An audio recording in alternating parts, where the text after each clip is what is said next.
বিদেশে পালানোর ছক বানচাল হয়ে গিয়েছে জাহাঙ্গীরের। অবশেষে এসটিএফ এর জালে ফলতার পুষ্পা জাহাঙ্গীর নেপাল সীমান্তে হোটেল থেকে গ্রেপ্তার একদা দাপুটে তৃণমূল নেতা জাহাঙ্গীর খান। কিন্তু নেপাল সীমান্তকে কেন বেছে নেওয়া হয়েছিল, নেপালকে কেন বেছে নেওয়া হয়েছিল, এই জাহাঙ্গীর খানের দিক থেকে বিস্তারিত জানাবেন আমাদের প্রতিনিধি সায়ন্তর সঙ্গে রয়েছেন। সায়ন্তর, সবার প্রথমে এই প্রশ্নটাই আছে, নেপাল সীমান্ত থেকে তাকে ধরা হয়েছে, তার মানে কোথাও তার নেপালে পালিয়ে যাওয়ার ছক ছিল।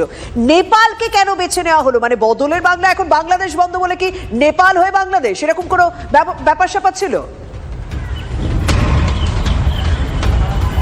একদমই, দেখো বাংলাদেশ যে বর্ডার রয়েছে সেখানে বিএসএফ কিন্তু এই অনুপ্রবেশ ইস্যুতে অনেকটাই কড়া এবং নজরদারি বাড়িয়েছে। অন্যদিকে নেপাল যে বর্ডার সেখানে এসএসবির দায়িত্ব রয়েছে। নেপাল বর্ডারে বেশ কিছু এলাকা রয়েছে যেখানে প্রতিকূল পাহাড়ের এলাকার জন্য সেখানে এসএসবি জওয়ানরা বা অন্যান্য আনুষঙ্গিক কারণে সেখানে নজরদারি সঠিকভাবে করতে পারে না। সেই কারণে কিন্তু নেপালের এই রাস্তাটিকেই বেছে নিয়েছিল জাহাঙ্গীর খান, যে ফলতার পুষ্পা বলেই আপাতত নিজেকে দাবি করেছিল। আর এই জাহাঙ্গীর খান কিন্তু একবার দুবার না, এই রাজ্য পালা পরিবর্তনের আগেও কিন্তু বারবার এই নেপাল বর্ডারে গিয়েছে, সেখানে তার পরিচিতদের হোটেল রয়েছে, সেখানে সে থেকেছে। সেই কারণে কিন্তু এই যারা তদন্তকারী রয়েছে অর্থাৎ বেঙ্গল এসটিএফ এবং জেলা পুলিশের কর্তারা সেই করিডোরটা অর্থাৎ নেপাল বাংলা যে করিডোর, বিহার নেপাল যে করিডোর, এই এলাকার উপরে নজরদারি রাখতে শুরু করেছিল। এমনকি বাংলাদেশের বেশ কিছু এলাকা রয়েছে যেগুলো উত্তরবঙ্গ সীমান্ত এলাকা, সেখানেও নজরদারি রাখছিল। আর তাতেই কিন্তু সাফল্য মিলেছে বলে বেঙ্গল এসটিএফ দাবি করছে। মূলত এসটিএফ এই জাহাঙ্গীর খান যখন পালিয়েছিল অর্থাৎ পুনর্নির্বাচনের পর, তারপর কিন্তু বারবার অন্তত 6 থেকে 7 বার নিজের সিম পাল্টেছে এবং কিন্তু বাড়ির লোকেদের সঙ্গে কিন্তু যোগাযোগ করতে ভোলেনি, যে কারণে বাড়ির লোকেদের নম্বর কিন্তু ট্র্যাকে ছিল বেঙ্গল এসটিএফ এবং জেলা পুলিশের কর্তাদের হাতে। একই সঙ্গে ওর যারা ঘনিষ্ঠ রয়েছে তাদের নম্বরও ট্র্যাক করে রেখেছিল।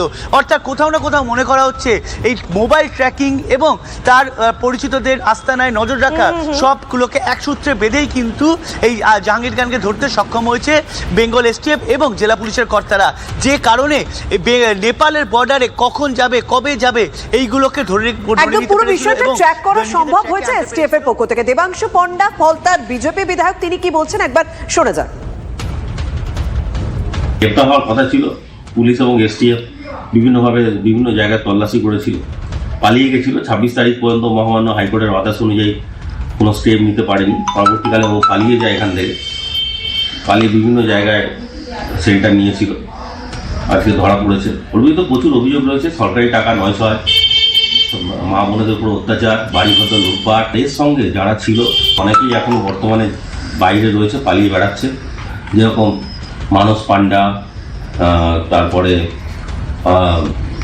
উৎপল কাঞ্জি, এদের তো জেলে যাওয়াই উচিত। বিজেপি বিধায়ক সজল ঘোষ, সজল বাবু, আমরা দেখছি যে নেপাল সীমান্ত মানে জাহাঙ্গীরকে নেপাল সীমান্ত থেকে এসটিএফ গ্রেপ্তার করেছে, কিন্তু খুব গুরুত্বপূর্ণ বিষয়, বদলের বাংলায় কি কোথাও বাংলাদেশের সীমান্তটা এখন ভীষণ টাইট বলে নেপাল সীমান্তকে বেছে নিচ্ছে এই জাহাঙ্গীর বা পুষ্পার মতো দুষ্কৃতীরা? আর একে পুষ্পা আর বলবেন না, অন্তত একে বরঞ্চ আপনি ফুসপা বলতে পারেন, মানে ফুস হয়ে গেছে। হ্যাঁ, ও আর পুষ্পা নেই,